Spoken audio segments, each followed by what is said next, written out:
Okay students, welcome back to the channel. Students, हम लोग फिर से आपका स्वागत है अपने यूट्यूब चैनल NH रहमान में। आज हम लोग सीरीज़ समझने वाले हैं, मतलब सम ऑफ सीरीज़ कैसे हम लोग फाइंड करते हैं, सम ऑफ nth टर्म्स कैसे फाइंड आउट करते हैं, ये हम लोग आज जानने वाले हैं। और ये AP में इसका क्या यूज़ है, देखो इससे रिलेटेड सबसे ज़्यादा क्वेश्चंस आते हैं जो आपका पेपर है 10th क्लास में। एक बार हम लोग समझ लेते हैं, चाहे आप किसी भी बोर्ड से हो, आप लोगों को ये फ़ायदा बहुत देगी वीडियो, तो बने रहें वीडियो के साथ। तो देखिए, हम लोगों ने NCERT बुक में ही एक क्वेश्चन पढ़ा था जो एक्सरसाइज 5.2 में लास्ट क्वेश्चन था, जिसमें एक लेडी थी रामकली, जो कि अपने कुछ पैसे अमाउंट बचाती रहती है और हर वीक में वो कुछ पैसे इंक्रीज़ करती रहती थी। लेकिन अब हम लोग थोड़ा सा इस क्वेश्चन को चेंज कर रहे हैं, मतलब थोड़ा सा चेंज कर रहे हैं ताकि आप लोग जो है ये सम ऑफ सीरीज़ जो है उसको ठीक से समझ सकें। तो जैसे क्वेश्चन में था कि वो फर्स्ट वीक में, मतलब हर हफ्ते जो है वो पैसे बचाती है और हर हफ्ते कुछ ना कुछ इंक्रीज़ करके वो पैसे डालती रहती है। तो अब की बार जो वो पैसे इंक्रीज़ कर रही है, जैसे फर्स्ट वीक में उसने 5 रुपीज़ डाल दिए, मतलब अगर आपने वो क्वेश्चन नहीं देखा तो कोई बात नहीं, हम और आप लोग समझ जाएंगे। तो अगर वो लेडी कोई एक पर्टिकुलरली एक लेडी एक गुल्लक में 5 रुपये डालती है, 5 रुपीज़ डालती है और हर वीक में 2 रुपीज़ इंक्रीज़ करके उसमें ऐड करती है। जैसे उसने फर्स्ट वीक में 5 रुपीज़ डाल दिए, सेकेंड वीक में उसने 7, थर्ड वीक में 9, फोर्थ वीक में 11, फिफ्थ वीक में 13, सिक्स्थ वीक में 18, सेवेंथ वीक में 21 और 8th वीक में 23। तो हमें ये तो पता चल गया है कि ये जो AP हमारे सामने बनी है, जिसमें A जो है वो हमारा 5 है और कॉमन डिफरेंस हमारा यहाँ पर 2 है, वही मतलब लास्ट जो हमारी सीरीज़ है वो 23 नज़र आ रही है। और 23 जो सीरीज़ है वो 10th टर्म है। तो जैसे कि रामकलिका ने बताया है कि वो हर वीक में कुछ पैसे अपने मनी बैंक में डालती रहती है। तो जैसे कि उसने मान लीजिए फर्स्ट वीक में उसने 5 रुपीज़ डाले, सेकेंड वीक में उसने 7, थर्ड वीक में उसने 9, 11 वीक, फोर्थ वीक में उसने 11, ऐसे कर करके 10th वीक में उसने 23 रुपीज़ डाल दिए। यानी हमारा जो N है वो यहाँ पर 10 आ चुका है। N अगर आपका 10 आ चुका है और रामकली इतने पैसे को अपने गुल्लक में जमा करती रहती है, तो वो कितने पैसे जमा हुए हैं, कितने टोटल अमाउंट जमा हुआ है, इस बारे में हमें पता करना पड़ेगा। अब रामकली परेशान है कि इतना बड़ा अमाउंट वो कैसे ऐड करेगी। तो भैया, जैसे कि कैलकुलेटर आपके स्कूल में तो अलाउ नहीं होगा और आपको कैसे प्लस करके आप बता दोगे। रामकली के पास भी इस समय कैलकुलेटर नहीं है, तो हमें तो रामकली की हेल्प करनी पड़ेगी ना। तो कैसे हेल्प करेंगे, तो मैं उसके लिए आपको एक छोटी सी बात बताने वाला हूँ। वो है ये एक छोटा सा फॉर्मूला। वो फॉर्मूला है कि हम लोग करेंगे क्या, हम लोग ये रखेंगे वही पुराना formula A plus bracket N minus D। और इसमें हम, अब कुछ बच्चों को ये याद नहीं रहता, तो देखो ये तो याद रखना पड़ेगा, सम ऑफ नंबर्स का कैसे याद रखेंगे। तो इसमें हम 2 से मल्टीप्लाई करेंगे, ब्रैकेट लगाएंगे। अब दोनों तरफ अगर ब्रैकेट लगा दें और N/2 से मल्टीप्लाई कर दें, तो ऐसे में आपका ये पूरा फॉर्मूला बन जाएगा सम ऑफ नंबर्स का। ठीक है, 2 से मल्टीप्लाई करना है और N/2 से भी ब्रैकेट लगाने के बाद। तो ये चीज़ क्लियर हो गई होगी। तो अब हम इस क्वेश्चन को देखते हैं। और जैसे कि nth टर्म यहाँ पर हमें 10 गिवन ही है पहले से, वीक के 10th नंबर पे वो कितना पैसा जमा करती है, इस बारे में हम लोग देख ही रहे थे। मान लीजिए मैं सारे के सारे नंबर्स को रख देता हूँ। तो हमारा यहाँ N10 हो गया, 2 की मल्टीप्लाई 5 से करनी है। अब सुनो बच्चों, अगर मैं यहाँ 2 को डिवाइड करता हूँ 10 से, तो वो हो जाता है 5, और 2 की मल्टीप्लाई 5 से करते हैं तो वो 10 बन जाता है। अब 10 में से 1 माइनस करेंगे तो वो अपने आप ही 9 बन जाएगा, और 9 की मल्टीप्लाई जब 2 से करूँगा तो 18 हो जाएगा। 10 प्लस 18 होता है 28, और 5 की मल्टीप्लाई अगर हम 28 से करते हैं तो वो हमारा आंसर 140 आता है, यानी रामकली जो इतने ज़्यादा अमाउंट हर वीक में वो जमा करती रहती है वो 140 रुपीज़ हैं जो पूरे के पूरे वीक में उसने जमा किए हैं। तो आई होप सो अब आपको ये चीज़ क्लियर हो गई होगी कि सम ऑफ नंबर्स क्या होता है, यानी जितनी भी एपी सीरीज़ हैं उसका अगर हम टोटल कर दें तो वो क्या आएगा, ये हमें इस फॉर्मूले से पता चलता है। और अब ये फार्मूला आप अपनी नोटबुक्स में नोट कर सकते हैं। हम लोग पढ़ते हैं कुछ एग्जांपल्स की तरफ ताकि हम लोग इसको अच्छे से समझ पाएँ। तो देखते हैं, कुछ एग्जांपल्स लेते हैं, फिर हम इसके बाद एक्सरसाइज करेंगे अपनी नेक्स्ट वीडियो से। सो बच्चों, एग्जाम्पल नंबर 11 से हम लोग स्टार्ट कर रहे हैं, क्योंकि ये एग्जाम्पल नंबर 11 में अब बता क्या रहा है, find the sum of first 22 numbers of AP is 8, 3, -2। So AP हमारे पास ये है, लेकिन हमें सम ऑफ नंबर्स निकालने हैं 22। अब जैसे कि A हमें गिवन है 8 और कॉमन डिफरेंस A2 - A1 करके निकल जाता है, तो 3 - 8 करके -5 आएगा। अब ये सम ऑफ नंबर्स का जो ये फॉर्मूला था, ये पूरा का पूरा हम पुट कर देंगे। अब आपको अच्छा n टर्म कितनी है आपकी, वो 22 है, तो ये n की प्लेस पे 22 सारा का सारा हम रख देंगे और a की प्लेस पे हम 8 रख देंगे। और कॉमन डिफरेंस भी हमें, क्योंकि गिवन यहाँ पर नहीं था लेकिन हमने निकाल दिया, -5 वो भी हमने रख दिया। सो बच्चों, अगर मैं 2 को 22 से डिवाइड करता हूँ तो वो 11 आता है, और 2 की मल्टीप्लाई अगर 8 से करता हूँ तो वो 16 आता है। वहीं 22 को माइनस करेंगे 1 से तो वो 21 आएगा। अब कॉमन डिफरेंस क्योंकि 5 था, ठीक है, तो अब 5 की मल्टीप्लाई अगर हम 21 से करते हैं तो वो 105 आएगा। अब प्लस माइनस माइनस होता है बच्चों, तो 16 - 105 किया तो वो माइनस का 89 आ जाएगा। अब मैंने तो पहले से सारे का सारा कैलकुलेशन किया हुआ है, लेकिन आप लोगों को अपने माइंड से कैलकुलेट करते रहना पड़ेगा। मेरा काम है ये बताना कि ये क्वेश्चन करना कैसे है। तो 89 की मल्टीप्लाई जब आप 11 से करेंगे बच्चों, तो आप भी लोग अपनी अपनी नोटबुक में ट्राई कर सकते हो। 89 की मल्टीप्लाई अगर हम 11 से करते हैं तो वो 979 आएगा। आई होप सो ये सब आपको क्लियर हो गया होगा। अब आप लोग अपनी अपनी नोटबुक्स में इसको नोट कर सकते हैं और हम लोग बढ़ते हैं नेक्स्ट एग्जांपल पर। देखते हैं नेक्स्ट एग्जांपल से आप लोगों को और ज़्यादा क्लियर हो जाएगा कि सम ऑफ नंबर्स के क्वेश्चंस किस तरीके के आते हैं। सो स्टूडेंट्स, हम लोग आ चुके हैं एग्जाम्पल नंबर 12 पर। तो एग्जाम्पल नंबर 12 हमें बोल क्या रहा है, पहले हम लोग देख लेते हैं। If the sum of the first 14th number of AP is 1050, तो and it's first term is 10, find the 20th term. तो S14 जो है वो हमें 150 गिवन है, वहीं nth टर्म एक तरह से हमें 14 पता चल गई, और हमें फर्स्ट टर्म जो है यानी A जो है वो 10 गिवन है। तो बच्चे, अगर मैं फार्मूला रखता हूँ पूरा सम ऑफ नंबर्स का, अब S14 जैसे कि मुझे गिवन है 1050, लेकिन फिर भी अगर मैं ये फार्मूला पूरा रखता हूँ तो मुझे nth टर्म भी गिवन है और A भी गिवन है, लेकिन मुझे कॉमन डिफरेंस गिवन नहीं है। अब कॉमन डिफरेंस क्योंकि नहीं गिवन है तो मैं इसको रिमेन D ही रखूँगा। और यहाँ पर अब देखिए 2 की, अगर 2 को 14 से इजीली हम लोग डिवाइड कर सकते हैं। सो 2 को 14 से डिवाइड करेंगे तो 2 7 14 आता है, 7 यहाँ पर कैरी हो गया, 7 यहाँ पर आ चुका। और अंदर वाले नंबरों को भी छेड़ देते हैं, तो 2 10 20 होता है, और 14 में से 1 माइनस होगा तो वो 13 आ जाएगा। अब बच्चे यहाँ पर ये 7 डिवाइड मल्टीप्लाई हो रहा है, दूसरी ओर जाकर डिवाइड कर देंगे हम। और अगर 7 को हमने डिवाइड किया तो 7 1 7, तो ये 3 आ जाएगा, 7 5 35, और 0 एज इट इज़ ही रहेगा तो 150 आ जाएगा।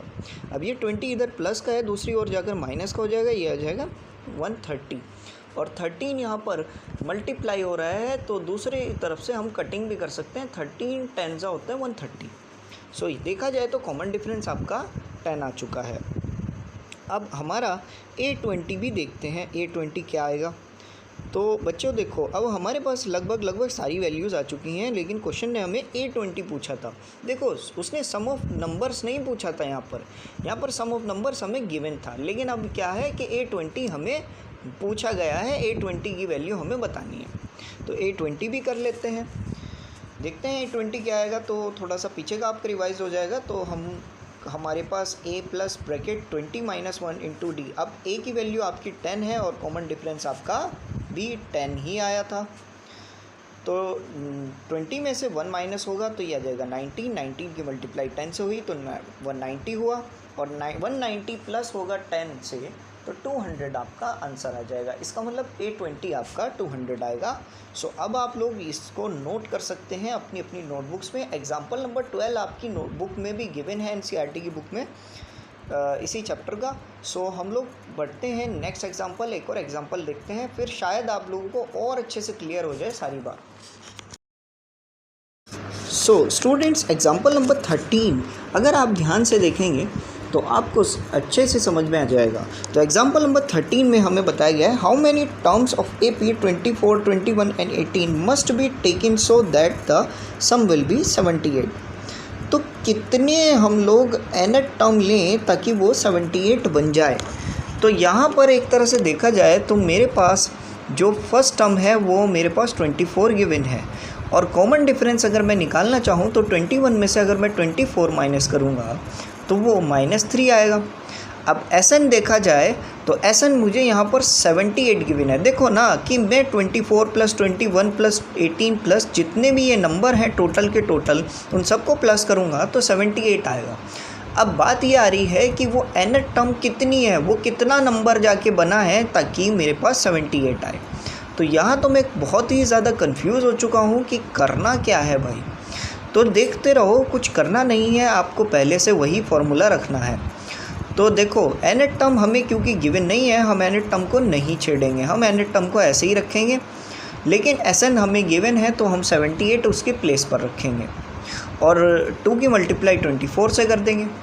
उसके अलावा कॉमन डिफरेंस क्योंकि हमारा यहाँ पर -3 आया था तो -3 रखेंगे।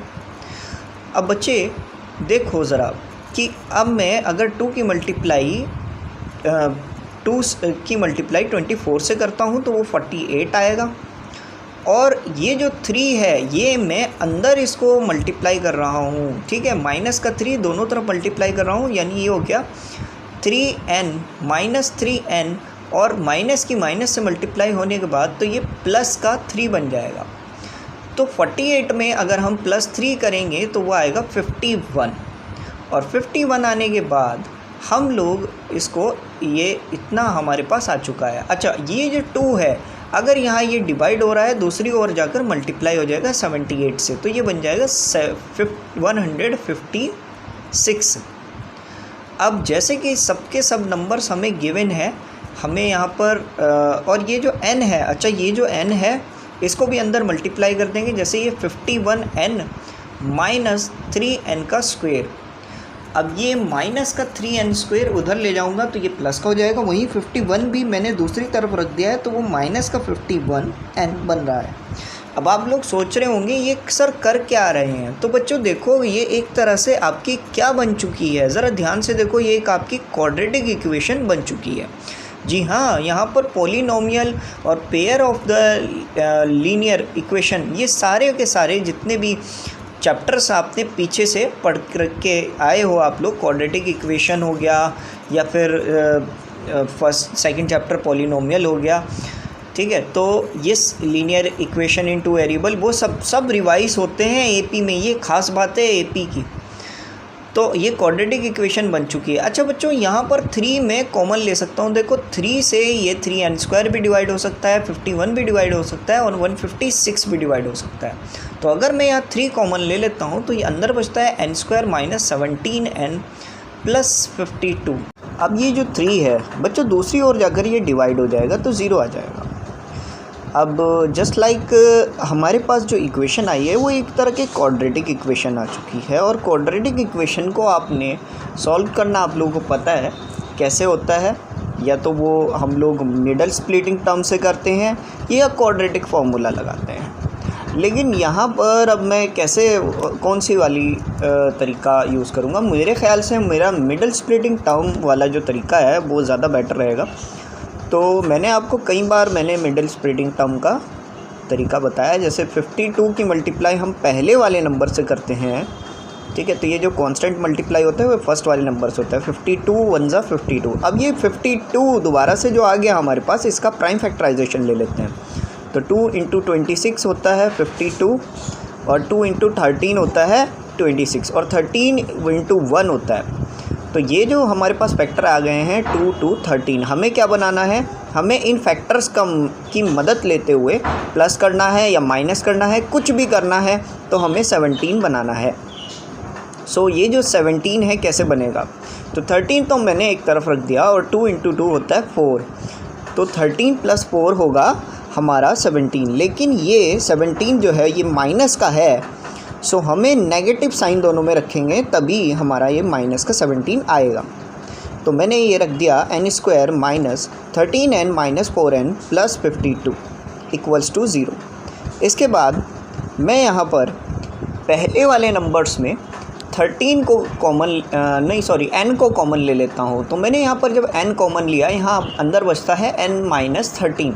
वहीं दूसरी ओर मैं यहाँ पर 4, अगर माइनस का 4 कॉमन ले लेता हूँ, तो यहाँ पर अंदर क्या बचेगा, n - 13 अगेन दोबारा से बचेगा। अब आप सोच रहे होंगे ये माइनस का, तो ये भी माइनस का क्यों आया, तो देखो -4 की मल्टीप्लाई अगर मैं n से करूँगा तो -n आएगा, -4n, और -4 की मल्टीप्लाई -13 से होगी तो माइनस माइनस प्लस होता है, और 4 × 13 होता है 52। तो यहाँ तक आई होप सो आप लोगों को समझ में आ गया होगा। तो एक तो हमारे पास यहाँ पर हम दोनों में n - 13 भी कॉमन ले लेते हैं। तो n - 13 लेने के बाद, कॉमन लेने के बाद हमारे पास ये इक्वेशन आई है, या तो n - 13 या फिर n - 4। अब n - 13 अगर हम रखते हैं तो nth टर्म की वैल्यू आती है 13। वहीं अगर n - 4 अगर हम रखते हैं तो nth टर्म की वैल्यू आती है 4। तो दोनों में से कोई सी भी वैल्यू हो सकती है, हमें इनको खुद रखना पड़ेगा अपने हिसाब से। तो आई होप सो ये चीज़ आपको क्लियर हो गई होगी, आप लोगों को समझ में आ गया होगा। सो जल्दी से आप लोग नोट कीजिए, हम लोग बढ़ते हैं इसके नेक्स्ट क्वेश्चन की ओर।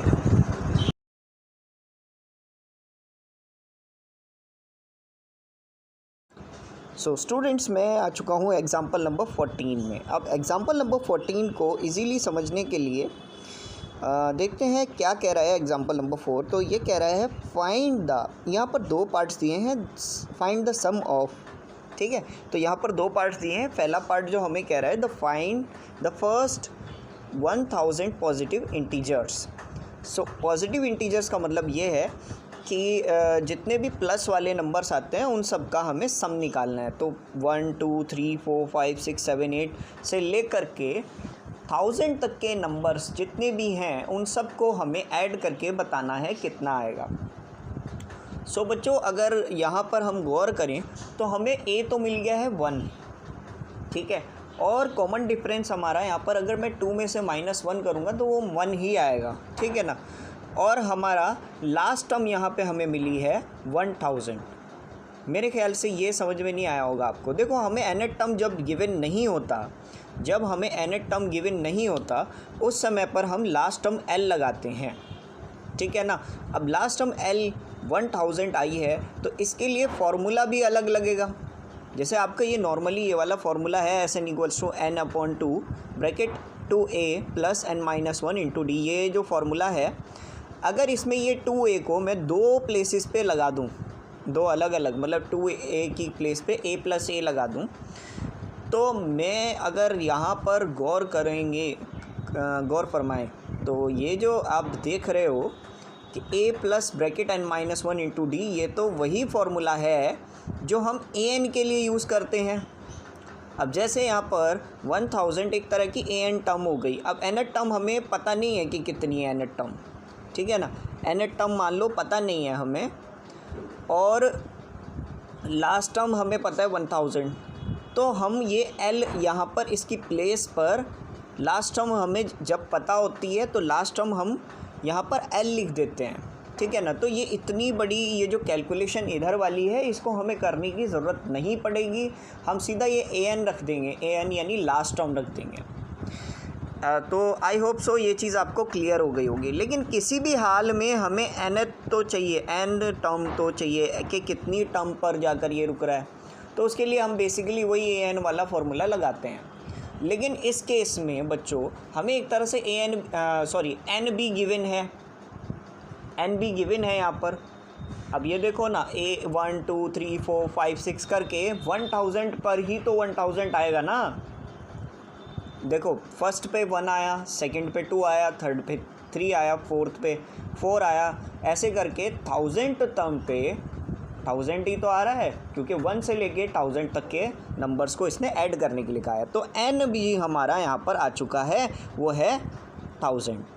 सो एस एन का फॉर्मूला, अब यही वाला जो फार्मूला है एस एन का, वो हम रख देते हैं। तो एस 1000 मुझे निकालना है, 1000/2, और क्योंकि फर्स्ट टर्म हमारी 1 थी, 1 रख दिया, और लास्ट टर्म हमारी वो भी 1000 है तो वो भी रख दिया। अब 2 में से अगर 1000 चले गए तो 500 बचता है। वहीं ये 1000 अगर +1 हुआ तो 1001 आ गया। अब 1001 की मल्टीप्लाई अगर हम 500 से करते हैं तो ये आता है 500 एंड 500।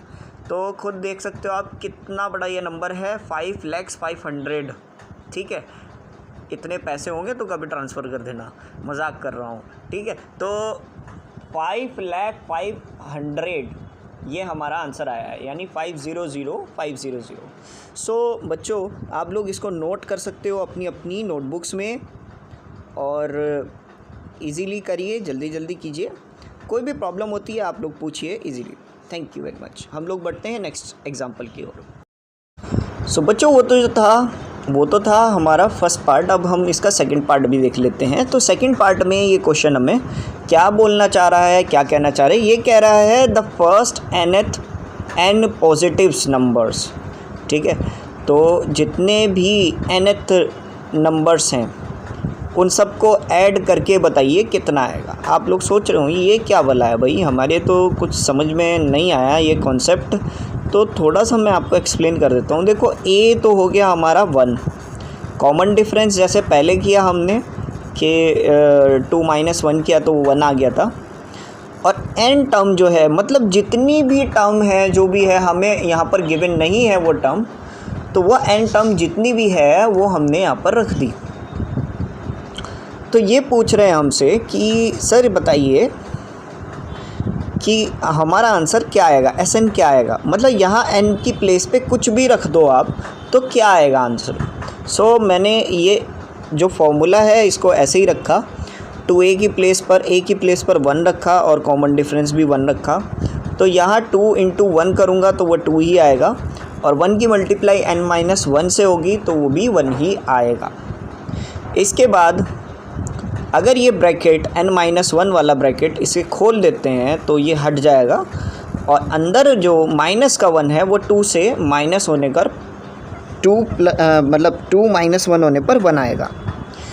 उसके बाद ये 1 + n अंदर बच गया। अब ये जो आया है ये n/2 n ब्रैकेट n+1, ये जो आया है बच्चों ये कुछ ऐसा नंबर है, मतलब ऐसा फॉर्मूला है जिसको हम जनरल फार्मूला कह सकते हैं। तो जनरल फार्मूला है क्या, तो यहाँ से थोड़ा सा कॉन्सेप्ट समझ लो, ये थोड़ा सा इम्पॉर्टेंट है, क्योंकि कभी कभी जनरल फार्मूला उन्होंने खुद गिवन होता है और हमें बताना होता है कि जनरल फार्मूला यहाँ क्या आएगा। मतलब कहने का ये है, अगर मान लीजिए हमसे यहाँ पर 10 नंबर्स पूछ लिए, मतलब 10 नंबर्स का प्लस करना पूछ लिया, तो अगर मैं यहाँ पर रफली, मतलब वैसे तो आंसर यहाँ तक आ चुका है हमारा, लेकिन मैं आपको नॉलेज के बेस पर बताना चाहूँगा कि अगर यहाँ पर इस क्वेश्चन ने ये बोल दिया होता कि अगर आप 10 नंबर्स निकालिए, तो इस जनरल फार्मूले की मदद से हम लोग इसका यूज़ कर सकते थे। तो S10 यहाँ पर रख सकते थे, ना कि हम ये पुराना फार्मूला यूज़ कर सकते थे। मतलब ये एक जनरल फार्मूला है। S10 अगर हम यहाँ रखते हैं तो वो 10/2 ब्रैकेट 10 + 1 आएगा। तो 10 में से अगर 2 जाएगा तो 5, और 10 + 1 तो 11, और 10 की मल्टीप्लाई 11 से हुई। मेरा कहने का मतलब ये है, तो 1 से लेके 10 तक के नंबर को अगर आप प्लस करोगे तो 110 आएगा। करेक्ट है ना। लेकिन हमें इस फॉर्मूले की यूज़ करने की ज़रूरत नहीं पड़ी। मतलब हमें जब कुछ इस टाइप का हर सीरीज़ का अपना अपना एक जनरल फार्मूला है, और अगर इस तरह के नेचुरल नंबर का जनरल फार्मूला हमसे पूछ लिया तो हम इस जनरल फार्मूले को यूज़ कर सकते हैं। लेकिन हमें पहले जिस तरीके से हमने यहाँ पर कैलकुलेशन की है उसको करके दिखाना होगा। और कभी कभी हमें क्वेश्चन में ही गिवन होता है कि जनरल फार्मूला हमें यहाँ पर क्या लगाना है, ठीक है ना। तो आपको जो अदर बुक्स हैं जैसे कि RD शर्मा बुक हो गई या आपके सैम्पल पेपर्स हो गए, वहाँ पर आपको जनरल फार्मूला गिवन होगा और आपने उसको निकालना है। उसी से रिलेटेड हम एक काम करते हैं, एक जनरल फार्मूला का भी क्वेश्चन देख लेते हैं। और वो जनरल फार्मूले का एग्जांपल नंबर 15 में ही हमें जनरल फार्मूला एक गिवन है, आपकी NCERT की बुक में ही गिवन है जनरल फार्मूला एक, और हमसे पूछ रहा है कि बताइए कि यहाँ पर find the sum of the first 24 terms of the list whose nth term is given by an equals to 3 + 2n।